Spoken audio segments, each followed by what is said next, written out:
இப்போ நம்ம Chhoti stitch start பண்ணலாம்.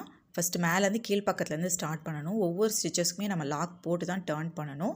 இப்போ மேல் பக்கம் வந்து பார்த்திங்க அப்படின்னா நம்ம ஒரு 5 ஸ்டிச்சஸ் கொடுத்துக்கலாம். அந்த 5 ஸ்டிச்சஸில் நம்ம வந்து 7 வரைக்கும் கூட நீங்கள் வந்து கொடுத்துக்கலாம். உங்களோட சோட்டி ஸ்டிச்சோட சைஸஸ் பொறுத்தது. இப்போ நான் வந்து 5 ஸ்டிச்சஸ் வந்து கொடுத்துட்டு கரெக்டாக அந்த சென்டர்லையும் ஸ்டிச்சஸ் கொடுத்துட்டு கொஞ்சம் கீழ் பக்கமாக ஒரு 1/4 இன்ச் அளவுக்கு கீழ் பக்கமாக இறக்கி நான் வந்து ஸ்டிச்சஸ் கொடுக்குறேன்.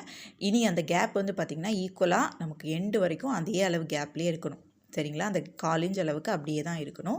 நம்ம வந்து எந்த அளவுக்கு லென்த்துக்கு வேணுமோ அந்த அளவு லென்த்துக்கு நம்ம வந்து ஸ்டிச்சஸை வந்து நீட்டிட்டு போயிட்டே இருக்கலாம். அந்த மாதிரி அதாவது அந்த திக்னஸும் ஒரே அளவில் நமக்கு இருக்கணும். அப்போ தான் ஃபினிஷிங் வந்து நல்லாயிருக்கும்.